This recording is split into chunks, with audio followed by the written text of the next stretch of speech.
One of the coolest fifth wheels, and it's not talked about enough on the internet. Welcome to HBRV Lifestyle. They call me the Honey Badger because I give it to you straight and transparent about the RV business. This is the Coachmen Chapparal 30 RLS. It's an awesome, lightweight, small fifth wheel that doesn't get enough attention on the internet. Now, if this is the first time you have seen one of my videos, I do about a 10 to 12 minute walkthrough of the entire fifth wheel and talk about it without any sound effects, special effects, or weird editing. So let's get started. Now with fifth wheels, generally I start real quick at the front and then we'll get to the weight sticker. So this is your storage area. It's pretty nice. There's other storage outside, obviously, but I always like to start with that if I can. Coming over here to the weight sticker. The weight sticker, it's 9,008 pounds dry. Total length, that means if you actually took a tape measure to it and measured the whole thing front to back, it's 34 feet 2 inches. But with that number 30 on the model number, they consider it a 30 footer. Realistically, you're probably towing about 30 feet since it is a fifth wheel. The GVWR is 11,000 pounds. It's got two 5,100 pound axles on 15-inch rims. Now you get two 5-gallon propane tanks, pass-through storage with a battery disconnect, and all the goodies you need. Outside shower, black tank flush. This is a 50 amp fifth wheel, even though it is short and lightweight, which means it'll come with two air conditioners. Furrion hot water heater. Coming around, you got electric stabilizers front and back hitch. It is prepped for a backup camera. It's one of the few manufacturers that still put a roof ladder on standard. It's not the Lippert extendable ladder. Okay. Now, one quick thing I want to point out is it does only have one power awning, but again, like I've said before, as long as it covers a lot of the campsite, the door, and the front, that's the most important to me. It would be nice to add a second awning on the slide out, but to me it's not a necessity because there's no outside kitchen. So as long as this awning is coming over the storage area, I'm good. I mean, that's how I feel about it. You let me know what you think in the comments section. Weather Shield Plus, pretty much another marketing word for, they call it an Arctic package or a full weather package, whatever marketing label they want to use. Love the island kitchen. I love the use of space in the island kitchen here because they do give you the bar stools, so this can act as also a little bar or breakfast bar area. But again, like I've said before, and you've probably seen me do these walkthrough videos on some travel trailers that have this, but having the sink all the way to one side of the island gives you so much prep space over here. Tons of prep space. Looks like somebody spilled coffee. One-piece sink. If you're a fan of the channel, you know how much I love a one-piece sink. Tortilla soup, chicken soup, pozole. You need big pots and pans to cook that stuff. You need a big sink to do it. But again, there's people who love those two-piece sinks too. So you're not wrong either way. It's just personal preference, right?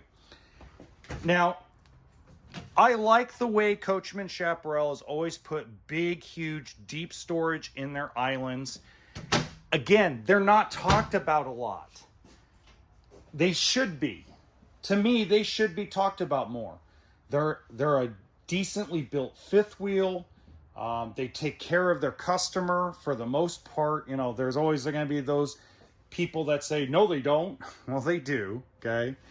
Flat screen TV, sound bar, fireplace, more prep space in the kitchen, deep cabinets all the way through, pull out for the trash can, wide drawers. They're not deep, but they're wide. So it gives you more flexibility, in my opinion. Doesn't mean I'm right.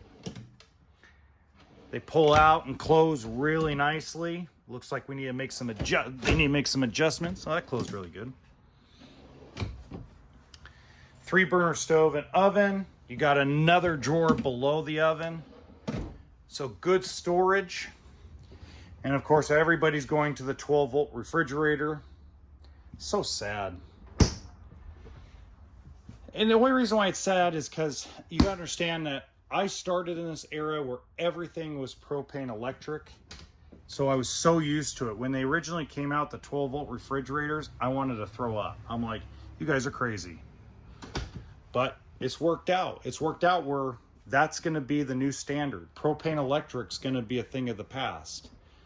That pantry is really nice. And this is another part of the kitchen area where you got good storage for pot, bowls, plates, things of that nature. More drawers.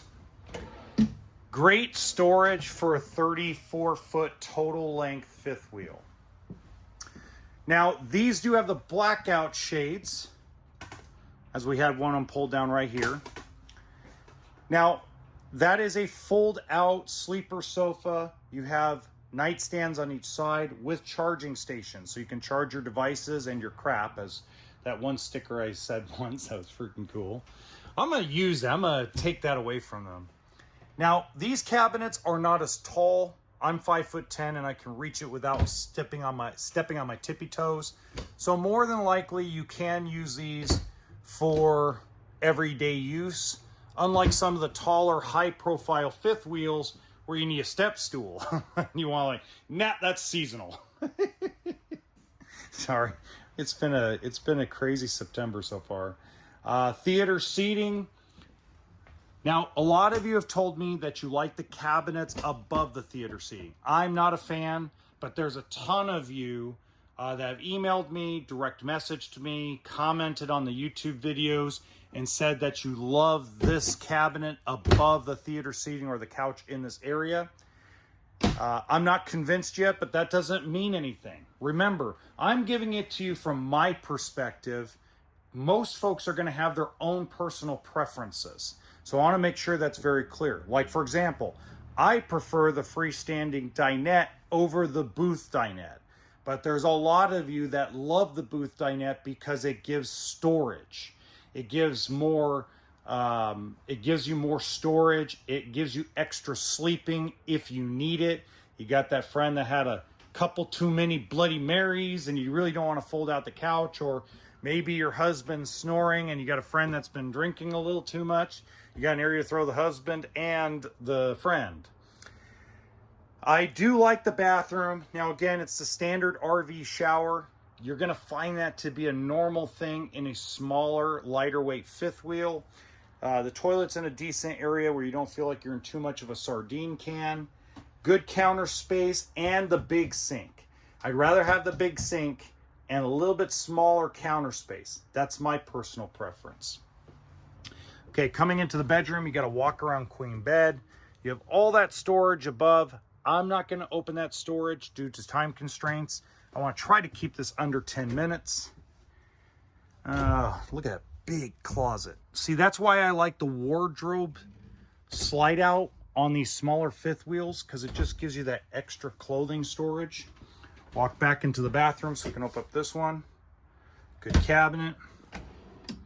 Good drawer space. Now, if you have any questions, my email is in the description box below. All my social media is, so if you want, please follow us on Instagram and X, which is formerly Twitter. I do post a lot of stuff that I don't post on YouTube, Rumble, or TikTok there, so make sure you come check it out.